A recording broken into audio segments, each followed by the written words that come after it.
Saudara sekalian, kita selalu terus-menerus perlu hidup dalam ucapan syukur. Bukan semata-mata karena Tuhan itu maunya kita tuh bersyukur terus gitu loh. Kayak orang tua tuh kalau anak nggak terima kasih, kita terus jadi orang tua ngamuk gitu. Nggak demikian saudara sekalian. Tapi alasan kenapa kita diajar dan diajak untuk mengucap syukur dalam segala sesuatu adalah karena memang sesuatu yang ajaib adalah begini, bahwa ketika seseorang itu mengucap syukur, yang terima berkatnya itu bukan yang menerima ucapan syukur, tapi orang yang mengucap syukur. Saya ulang ya, ketika kita ini diajak dan diajar mengucap syukur, kita mesti sadarkan satu hal, bahwa kita menyuruh kita mengucap syukur bukan karena Tuhan itu perlu ucapan syukur, bukan. Karena justru yang menerima berkat dari ucapan syukur bukan yang menerima ucapan syukur, tapi dari orang yang mengucap syukur. Dia yang terima berkat paling besar. Jadi karena itu ketika kita mengajar kita mengucap syukur dalam segala sesuatu, itu bukan ya memang istilahnya kok gitu sih, Tuhan itu gimana sih ucap syukur mulu. Tapi dia minta kita untuk lakukan hal ini karena kita yang terima berkat, ya. Jadi karena itu mari kita penuhi hati kita dengan ucapan syukur yang terus menerus, ya. Dalam segala sesuatu, segala alasan itu dimunculkan untuk mengucap syukur. Saya belajar konseling, terapi keluarga. Nah, yang saya pelajari ini adalah terapi keluarga, bentuk konseling keluarga yang sifatnya itu sekuler, ya. Tidak ada sama sekali diajarkan secara terbuka nilai-nilai rohaninya, nilai Kristennya nggak ada sama sekali. Nah, sekalipun saya belajar suatu pelajaran yang sama sekali tidak ada nilai Kristennya, tetapi kami itu diajar bahwa setiap kali kamu konseling orang, di akhir daripada konseling itu, daripada sesi, ada satu yang harus kita semua lakukan. Apa itu? Orang itu mesti diajak untuk mengucap syukur. Kenapa bisa demikian? Bayangkanlah karena kita ini waktu itu pendidikannya adalah bidang yang namanya psikoterapi. Ya. Psikoterapi Bapak Ibu bisa gambarkan lah, bisa punya bayangan lah ya. Yaitu menterapi bukan badannya orang, itu namanya fisioterapi. Tapi kami lakukan namanya psikoterapi, menterapi jiwanya orang. Jadi jiwa orang itu kita bedah, kita obok-obok. Nah sekarang saudara-saudara bayangkan begini ya, Oke, kalau saudara-saudara lihat ada dokter mengoperasi orang, dia bedah badannya orang itu, dibuka sini, oke? Ya. Nah setelah dibuka, kemudian setelah dia selesai sudah semua, dia nggak jahit, dia tinggal aja tuh, orangnya bangun aja gitu. Ya, setelah obat biusnya habis, dia bangun dalam keadaan dadanya masih terbelah. Nah, itu gimana tuh kita bilang dokter demikian? Itu kita bilang nggak bertanggung jawab, bisa bikin pasiennya mati. Demikianlah kita diajar ketika mengkonseling itu, mengobok-ngobok jiwanya orang. Itu kayak orang lagi bedah. Yang dibedah itu bukan badan tapi jiwa. Adalah penting, selesai Anda sudah membedah, udah beresin di dalam, tolong dijahit. Jahitnya itu gimana? Jahitnya itu ya dengan jalan tadi diajak mengucap syukur. Dia diajak untuk melihat hal yang indah dalam hidupnya. Dia diajar melihat hal yang positif, hal yang dia bisa dapat dalam hidupnya. Dan itu seperti kayak orang bedah itu, jiwanya itu, badannya dijahit. Nah ini jiwanya dijahit lagi. Ya. Jadi ucapan syukur itu menjadi sesuatu yang sangat amat banyak dipelajari. Ya. Sangat amat banyak diselidiki, diteliti, sehingga ada satu orang namanya Robert Emmons. Robert Emmons ini adalah dianggap sebagai pakarnya bersyukur top dunia. Karena si Robert Emmons ini menghabiskan 2-30 tahun dalam hidupnya sebagai profesor untuk menyelidiki seluk-beluk dari yang namanya ucapan syukur. Dan dia karang buku tebal banget. Ceritakan seluk-beluk ucapan syukur dan betapa dahsyatnya dan luar biasanya yang namanya ucapan syukur. Nah, saya bukan orang yang gampang pakai kata dahsyat loh, saudara tahu kan? Ya. Saya bukan orang yang gampang pakai kata dahsyat, enggak. Tapi mengucap syukur itu dahsyat. Dia punya kekuatan yang tidak pernah bayangkan kita bayangkan. Ya, ketika saya membaca hasil risetnya si Profesor Robert Emmons ini, saya bilang wow, luar biasa. Dan Alkitab itu penuh dengan anjuran kepada kita semua untuk kita mengucap syukur. Ya. Dan kita sendiri akan terima berkatnya. Ya. Jadi jangan bilang Tuhan kok minta ucapan syukur dulu. Bukan. Tuhan itu tahu persis. Dia menciptakan kita, roh jiwa tubuh kita. Jadi dia mengetahui persis apa yang bagus buat kita. Ya, makanya dia suruh kita bersyukur. Karena bersyukur itu bagus buat kita. Jadi malam ini saudara sekalian, apapun kondisimu, bagaimanapun keadaanmu, find something to be thankful for. Temukanlah satu hal dalam hidupmu yang bisa disyukuri. Salah satu penemuan hasil riset Dr. Robert Emmons adalah begini. Bahwa kalau orang itu tiap malam sebelum tidur, dia lakukan satu hal saja. Setiap malam sebelum tidur, dia menemukan 3 hal yang patut dia syukuri dalam hidupnya. 3 aja, sepanjang hari itu ya. Temukan 3 hal yang bisa disyukuri, ditulis. Kalau itu dilakukan selama 7 hari berturut-turut, 7 malam, itu efeknya itu kepada kejiwaannya itu terus-menerus berlangsung berbulan-bulan kemudian. Ya, itu ucapan syukur. Seminggu aja, saudara-saudara, temukan 3 hal yang bisa disyukuri dalam hidup saudara pada hari itu. Itu membawa perubahan pada jiwa seseorang. Ya, saya nggak bilang itu kemudian semua urusan beres, enggak. Tapi efek kepada kejiwaan seseorang itu luar biasa sekali. Berbulan-bulan kemudian. Jadi malam ini saudara sekalian, kadang kita alami kekecewaan, kadang kita alami setback, alami kemunduran macam-macam, tapi tetap jangan sampai kehilangan ucapan syukur kita. So, come. Mari kita bersyukur kepada Tuhan ya. Terima kasih buat malam ini Bapak Surgawi, kami bersyukur dan kami ingin menyatakan terima kasih kami untuk apa yang Tuhan perbuat sepanjang hari ini. Terima kasih Tuhan. Dan sekarang kami datang ke hadapan Tuhan dalam doa malam ini.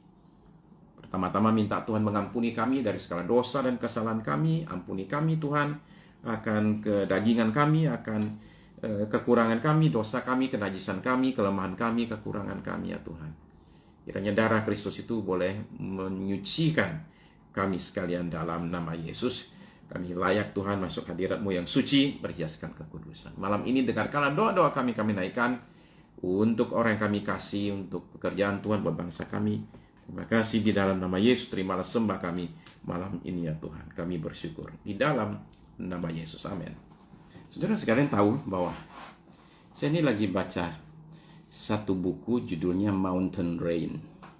Mountain Rain itu ada di postingan saya.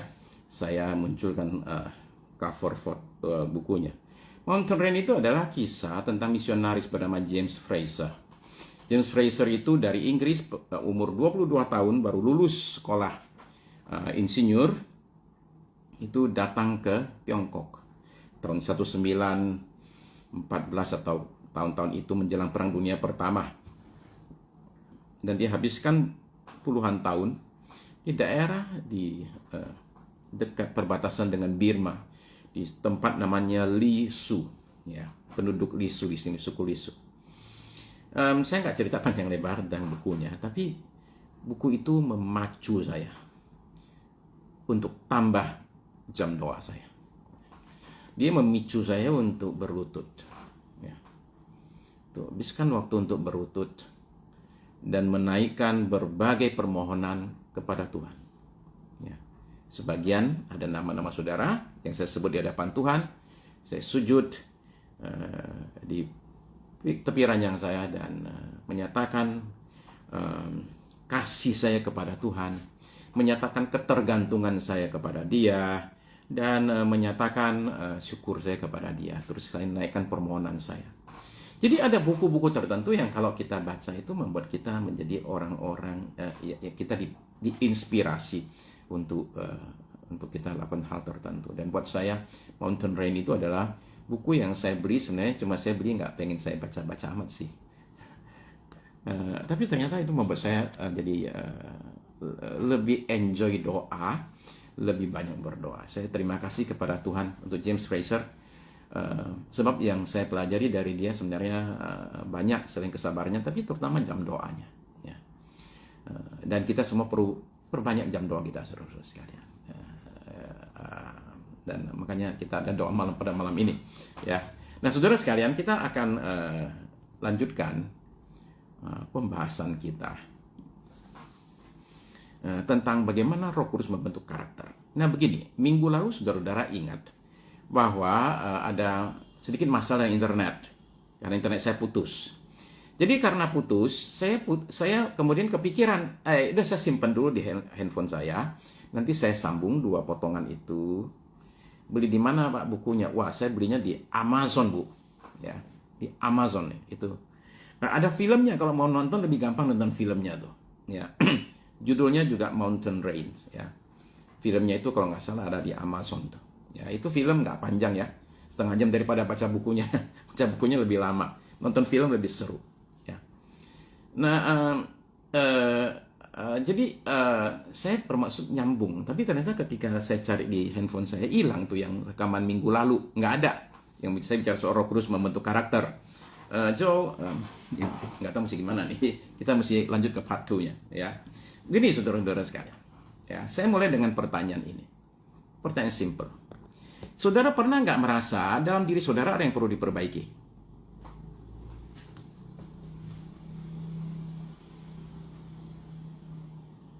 Ada nggak?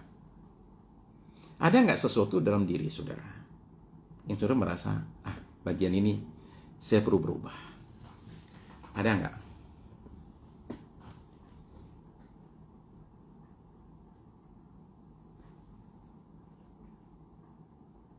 Pernah ya?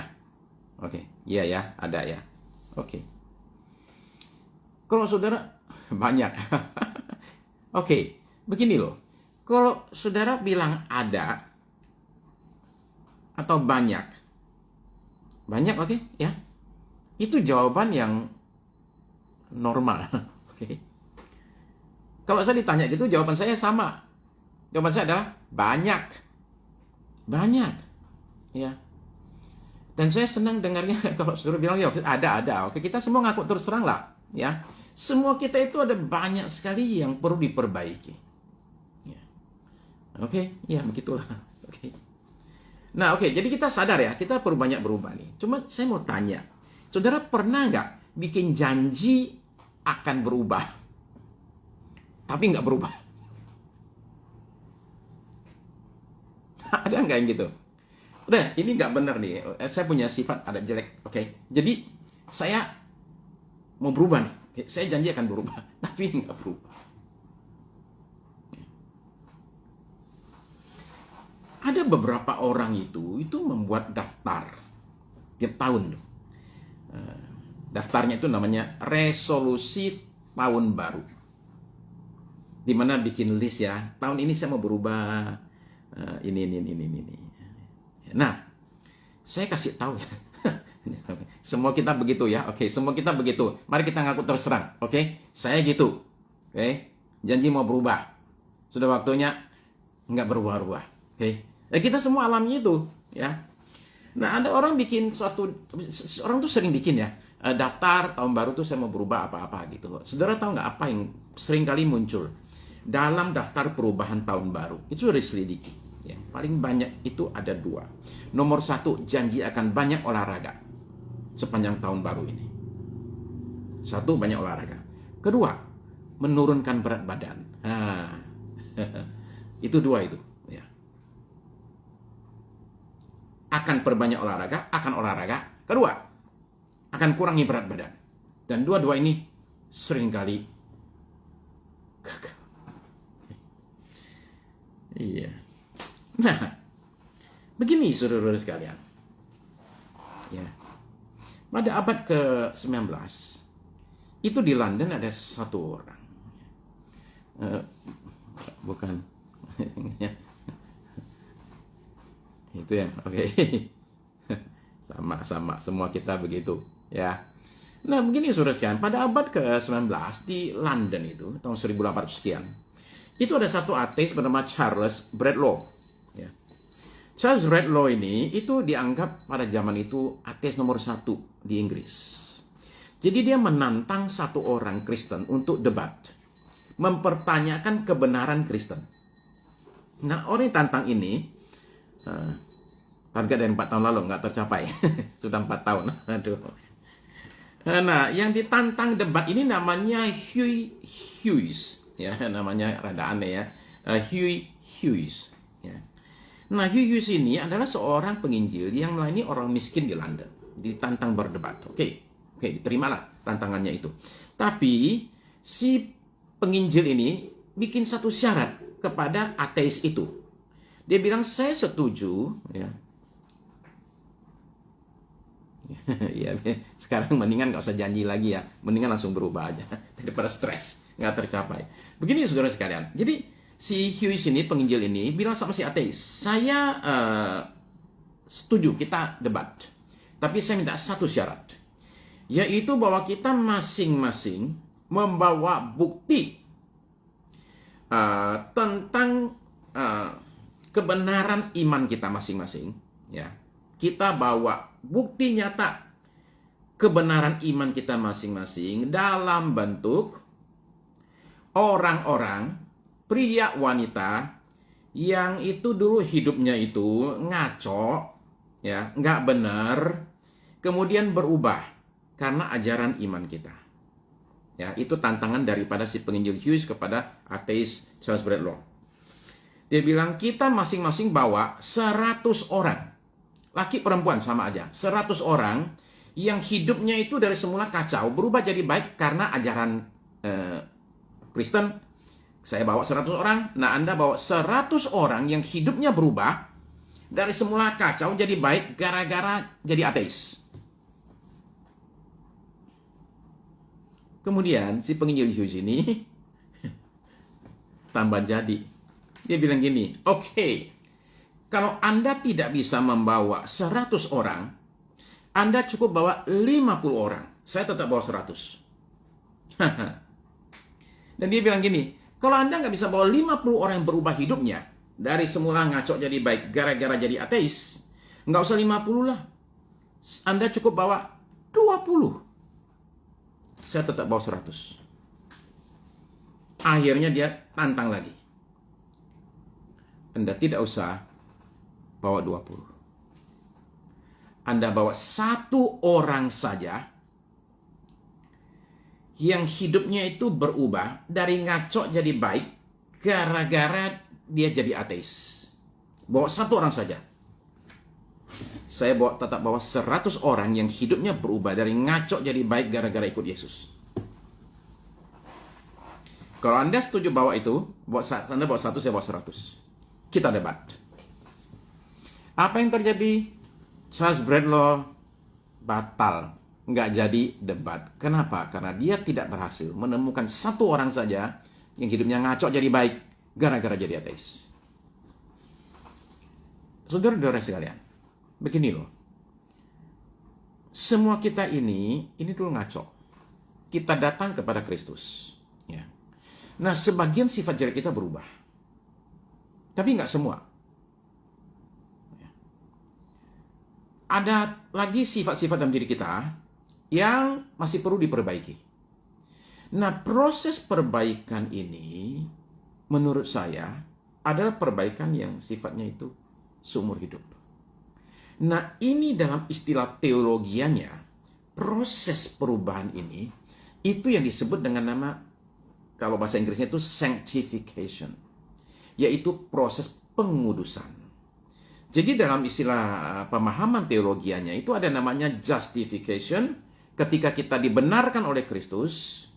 Kemudian ada glorification, ketika kita dipermuliakan, ya, bersama dengan Kristus, yaitu ketika kita meninggal lah ya, nanti suatu hari sampai di sorga, itu ini proses glorification. Nah, antara justification, pembenaran, dan glorification, pemuliaan, di tengah-tengah itu hidup kita di dunia dalam Kristus itu namanya sanctification atau pengudusan. Jadi, saudara-saudara sekalian, kita ini masih akan terus berubah. Oke, ya. Akan ada terus hal dalam hidup kita yang perlu diubah. Jadi kalau orang mengatakan dalam diri saya sudah tidak ada yang perlu diubah, itu orang gawat. Dia bahkan tidak mengerti dirinya sendiri. Oke. Nah begini saudara-saudara sekalian.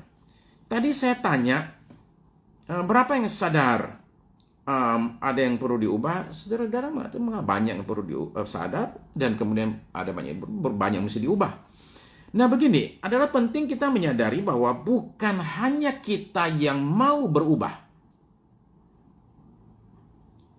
tapi Tuhan sendiri juga mau kita berubah.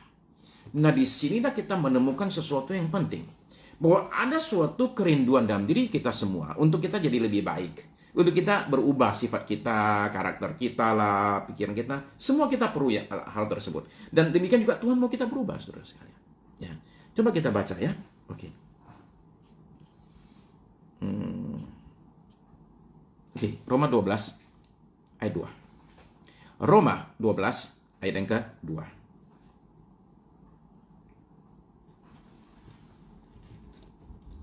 Roma 12 ayat yang ke-2. Janganlah kamu menjadi serupa dengan dunia ini, tetapi berubahlah oleh pembaharuan budimu, sehingga kamu dapat membedakan manakah kehendak Allah, apa yang baik, yang berkenan kepada Allah, dan yang sempurna. Nah, saudara perhatikan kata penting ini ya. Yaitu berubahlah oleh pembaharuan budimu. Berubahlah. Nah, kata ini dalam bahasa Yunani-nya itu semua kita tahu kata ini, metamorfosis, oke? Ya. Metamorphoste, ya, dalam istilah bahasa Yunani-nya itu. Nah, ini adalah istilah reformation itu apa setelah sanctification? Reformation itu menurut saya bagian daripada sanctification. Sekalipun reformation bukan istilah yang secara teologis dipakai untuk menggambarkan ini ya. Secara teologis reformation lebih ke arah menggambarkan yaitu situasi ketika Martin Luther dan teman-teman dipakai Tuhan membawa suatu perubahan ya, reformasi Protestan. Istilahnya yang lebih tepat itu sanctification. Nah, jadi metamorfose itu metamorfose istilah kita kalau dalam bahasa kita. Metamorfose itu dari dua kata. Meta itu artinya change after being with, yaitu perubahan setelah bersama dengan si A. Ya, itu namanya meta, yaitu perubahan setelah bersama dengan. Change after being with, itu meta. Ya. Morfo itu adalah changing form, yaitu bentuknya berubah in keeping with inner reality. Jadi perubahan bentuknya, luarnya itu hanya berubah, tapi sesuai dengan realita yang di dalam. Jadi metamorfose ini adalah yaitu sebenarnya seorang itu alami perubahan yang dimulai dari dalam. Tapi setelah dia bersama dengan si A, oke, dengan sesuatu pribadi. Ya. Nah, itu adalah metamorfose. Dan ini dipakai untuk menggambarkan Tuhan Yesus ketika dia ada di bukit transfigurasi itu, ya, di mana katanya dia berubah, bajunya jadi putih. Tapi saudara mesti memahami bahwa bukan bajunya putih, karena dipakai kata istilah transformasi itu. Metamorfose, metamorfose. Jadi Tuhan Yesus itu katanya metamorfose. Jadi dengan kata lain, sinar yang muncul di bajunya dan tubuhnya putih itu bukan karena bajunya putih. Itu muncul karena di dalamnya itu putih. Dari dalam itu muncullah sinar tersebut. Nah, itu metamorfose. Jadi kita diminta untuk metamorfose. Kita diminta untuk lakukan proses metamorfose ini. Perubahan yang di luar itu, yang kelihatan di luar, changing form, berubah formnya, bentuknya, sesuai dengan inner reality, realita dalam diri kita. Kemudian itu karena kita bersama dengan, dalam hal ini saudara-saudara sekalian, kita perlu tanyakan bersama dengan siapa atau apa. Oke, mari sekarang baca 2 Korintus pasal 3 ayat 18. 2 Korintus pasal 3 ayat 18. Minum dulu ya.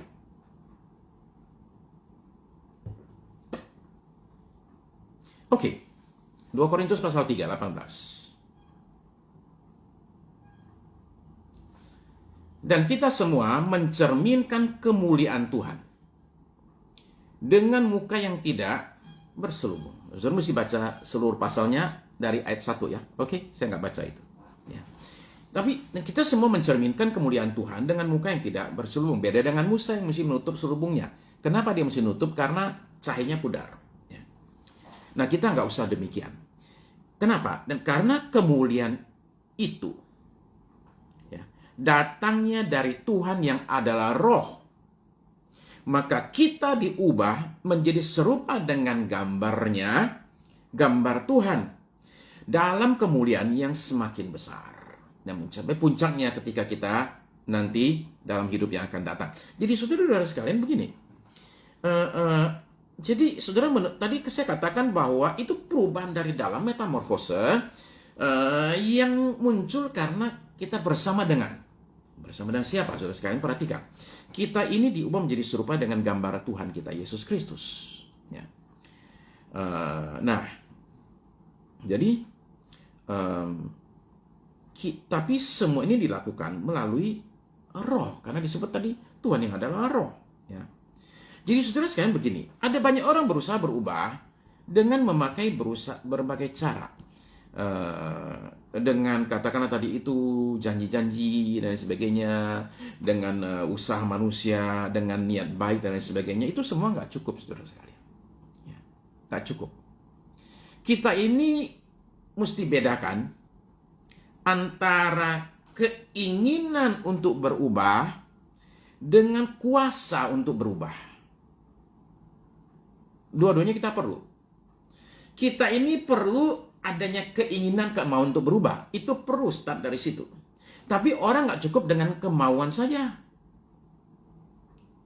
Orang tidak hanya perlu punya keinginan untuk berubah, dia perlu punya kuasa untuk berubah. Nah, kuasa untuk berubah ini hanya muncul dari satu pribadi, yaitu Roh Kudus. Jadi metamorfose adalah yaitu ketika kita berubah dimulai dari bagian dalam setelah kita menghabiskan waktu bersama dengan Roh Kudus. Itu metamorfose.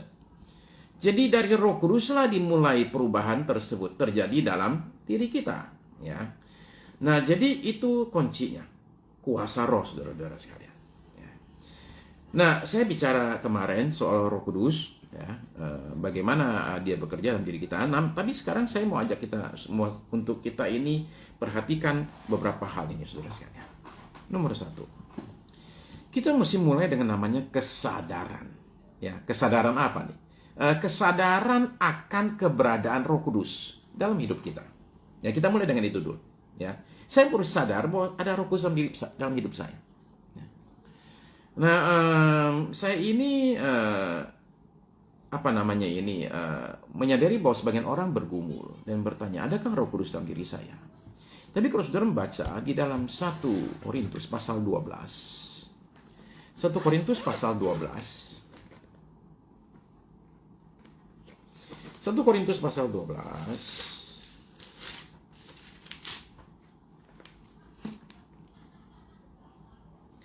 Kalau saudara baca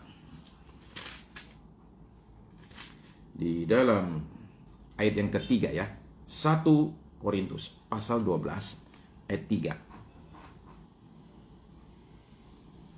1 Korintus 12 ayat 3. Karena itu aku mau meyakinkan kamu bahwa tidak ada seorang pun yang berkata-kata oleh Roh Allah dapat berkata terkutuklah Yesus. Dan tidak ada seorang pun yang dapat mengaku Yesus adalah Tuhan selain oleh Roh Kudus. Jadi apabila seorang mengucapkan kalimat ini, Yesus adalah Tuhan, jelas sekali itu karena dorongan Roh Kudus. Nggak bisa karena yang lain. Jadi kalau saudara-saudara sekarang berkata, Tuhan Yesus, dengan ngomong gitu saja, itu adalah bukti Roh Kudus sudah bekerja dalam diri saudara. Ya. Nah, jadi kita mulai dengan kesadaran. Saya sadar bahwa ada Roh Kudus dalam hidup saya. Ya.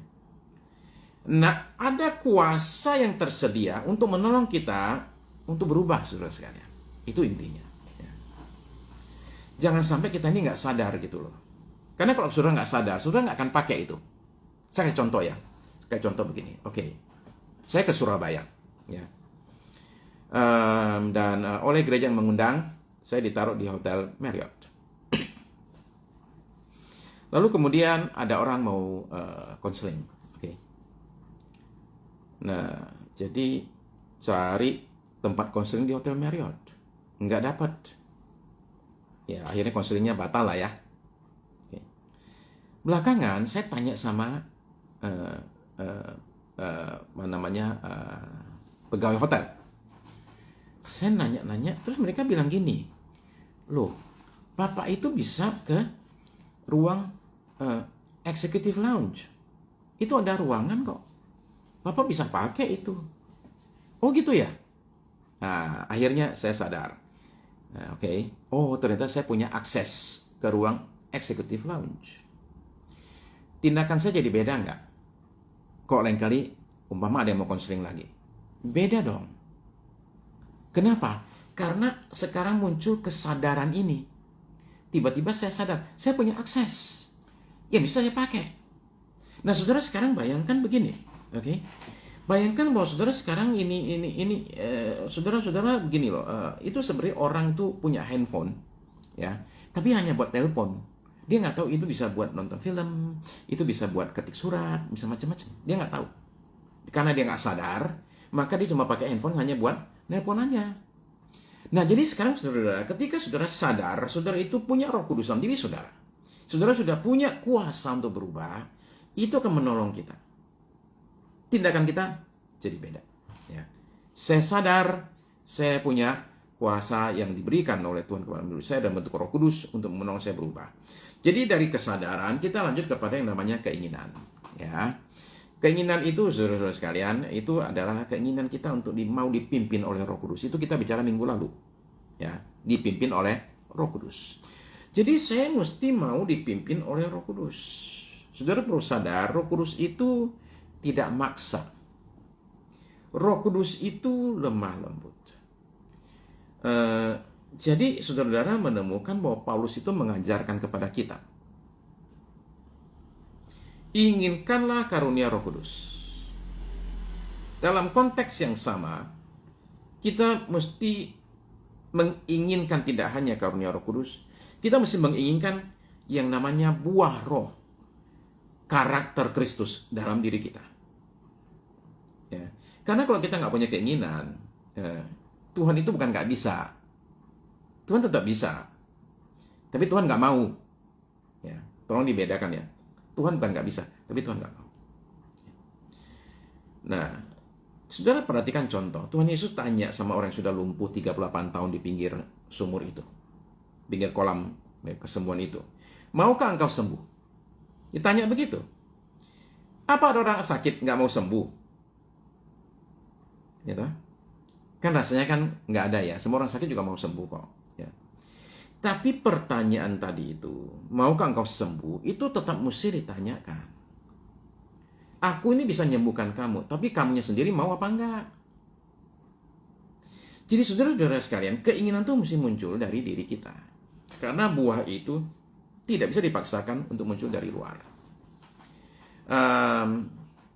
Saudara tahu bedanya ya, yang namanya bunglon ya.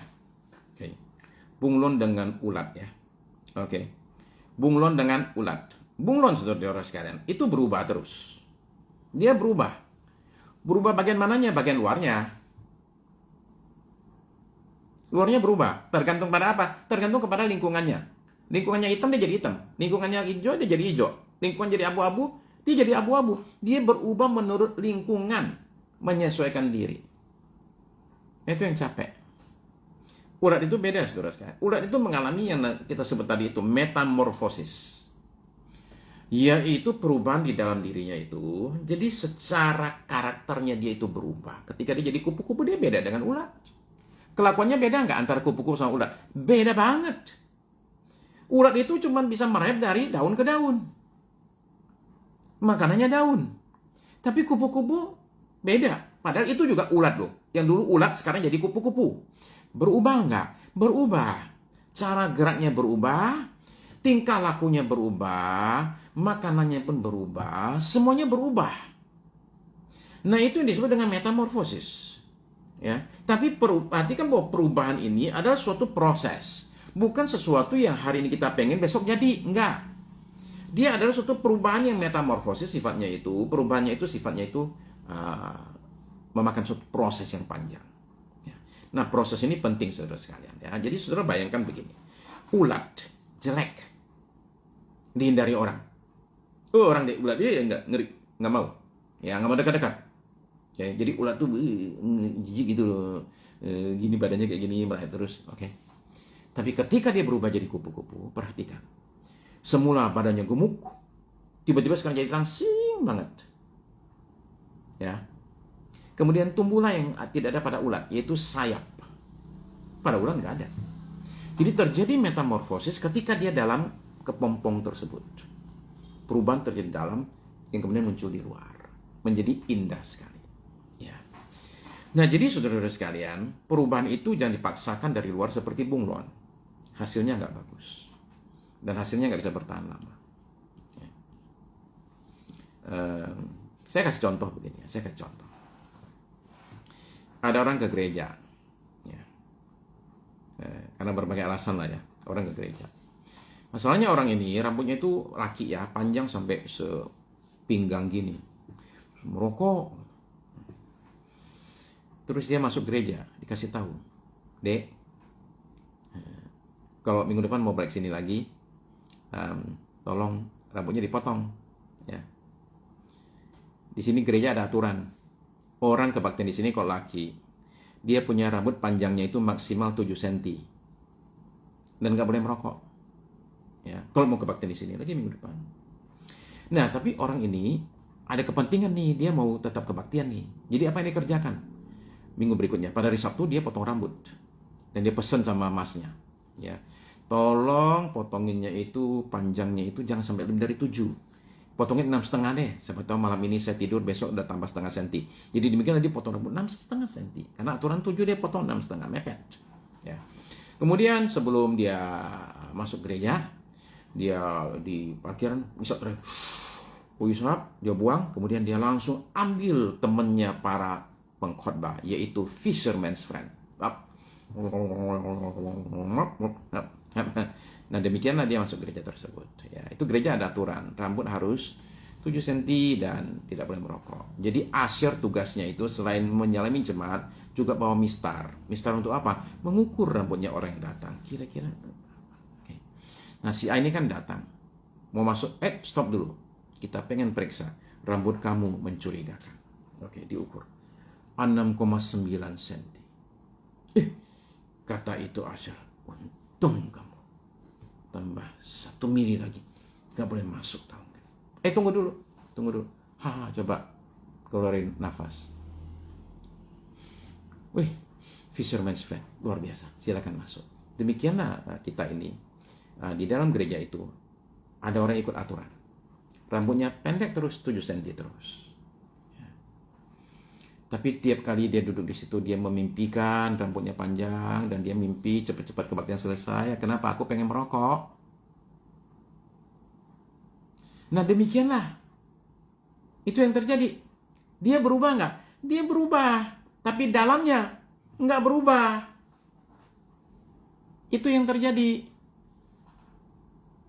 Nah, kita ingin supaya orang ini, karena sesuatu hal terjadi, pada satu titik di dalam kebaktian itu, tiba-tiba tersentuh hatinya oleh Roh Kudus. Dan dia sadar.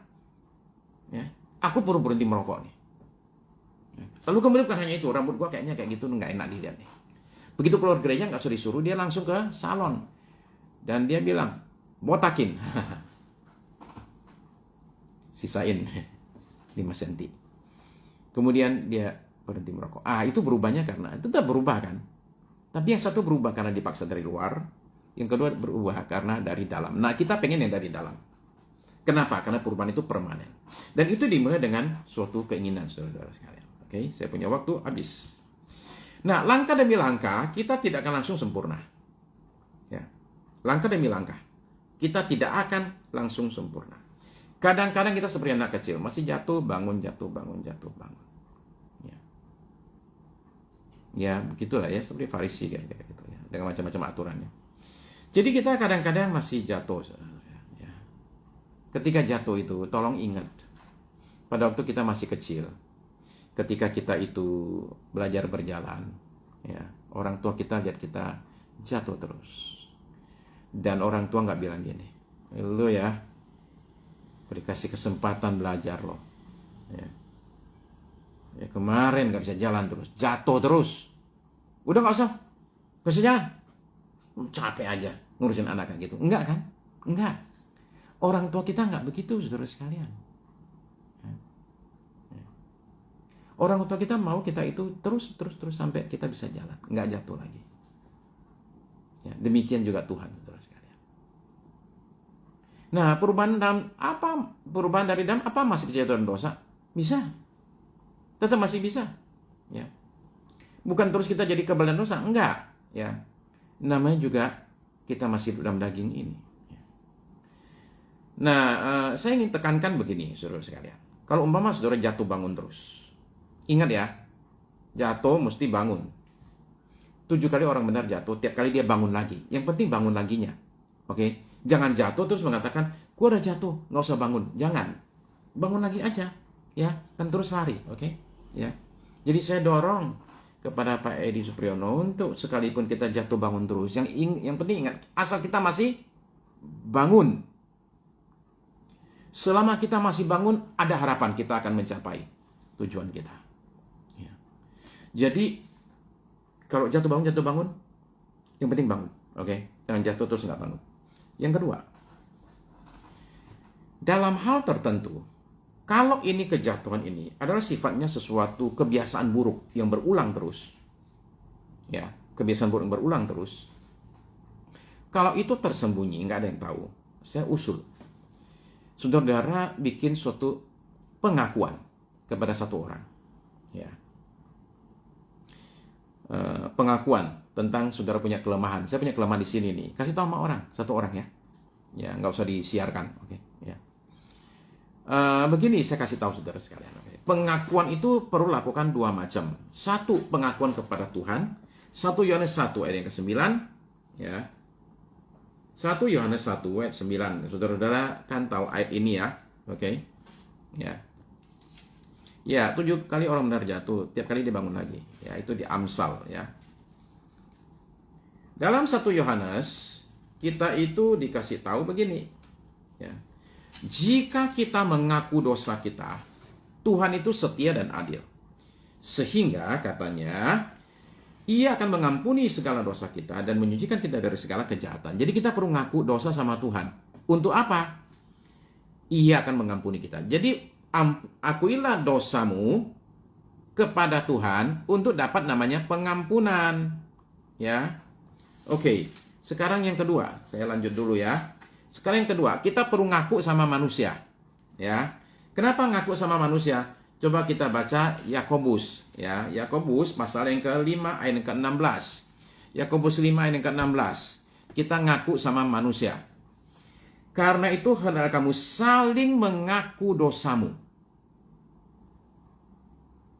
dan saling mendoakan supaya kamu sembuh.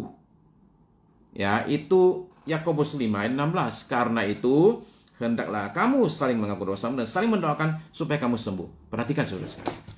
Ngaku dosa itu ada 2 macam. Satu, ngaku sama Tuhan mendapatkan pengampunan. Yang kedua, ngaku sama manusia untuk mendapat apa? Kesembuhan. Jadi, saudara-saudara sekalian, begini. Kalau ada suatu kebiasaan buruk yang berulang terus, terutama suatu katakanlah seperti dosa yang tersembunyi, dia itu punya kecengkraman untuk mengikat orang. Karena apa? Karena tersembunyi. Kekuatannya itu didapat karena kita sembunyikan itu. Tapi kalau kita ngaku sama satu orang, maka kekuatannya akan berkurang. Dan kemungkinan besar kita akan bisa lebih pulih. Asal ada doa dan saling mendoakan supaya kamu sembuh. Doa orang benar bila dengan yakin didoakan sangat besar kuasanya untuk mematahkan semua belenggu, saudara sekalian. Ya. Apa bisa dengan kebiasaan, Pak? Kalau jatuh terus belum tahu bangun, kapan, gimana solusinya, Pak? Ya, yang penting begini loh. Kalau saya jatuh, seseorang jatuh dalam dosa, dia perlu segera sadar. Ya, waduh saya dosa nih. Terus dia ngapain? dia datang ke Tuhan dan bilang, Tuhan, aku mengaku aku ini dosa. Ampuni dosaku Tuhan, ampuni kesalahanku Tuhan. Nah itu dia bangun. Dan dia mesti minta kekuatan dari Tuhan untuk aku ini boleh bertahan lain kali godaan datang. Ya. Nah itu adalah caranya. Ya. Pokoknya bangun yang dimaksud adalah ketika saudara sadar ini dosa dan jangan ulangi lagi. Tekadnya demikian. Ya, minta kekuatan dari Tuhan. Itu namanya jatuh bangun, jatuh bangun, jatuh. Bangun terus, bangun. Ya. Sadari bahwa ini adalah dosa, ini salah. Saya minta ampun sama Tuhan. Saya jalan lagi. Ya. Nah itu begitu saudara-saudara sekalian. Ya. Jadi kita ini mulai dengan kesadaran. Saya sadar saya punya Roh Kudus. 2, saya mulai ingin untuk hidup benar, ingin berubah. Nomor 3, saya sekarang wujudkan dalam tindakan. Tindakan seperti apa? Yaitu saya sekarang berusaha untuk bergaul dengan Roh Kudus, mencari tahu kehendak Roh Kudus dalam doa saya. Dalam doa saya kemudian meminta Tuhan menuntun saya, pimpin saya melalui Roh Kudus. Kemudian saudara-saudara akan menemukan sesuatu yang penting. Saudara akan menemukan, Benny sudah sembuh dari COVID, oke, sip, ya. Nah, saudara-saudara sekalian, kita akan menemukan bahwa ada suara yang akan tuntun kita, bicara sama kita. Ya. Terutama di awal orang bertobat, suara itu kencengnya bukan main. Di awal orang bertobat, kenceng bukan main. Kita mau bikin dosa nih, ada suara yang ngomong loh, nggak boleh. Ya. Kalau dulu suaranya dalamnya ngomong gini, maju terus. Sekarang, nggak boleh. Itu ada yang nahan kita. Ya. Kalau sudah mengaku sama Tuhan dan mengaku pada seorang, tapi masih kumat itu gimana Pak? Pikirkan kemungkinan untuk pelepasan. Itu mungkin ada suatu ikatan. Ya. Untuk pelepasan, didoakan pelepasan. Ya. Begitu. Oke. Karena berarti ikatannya kuat.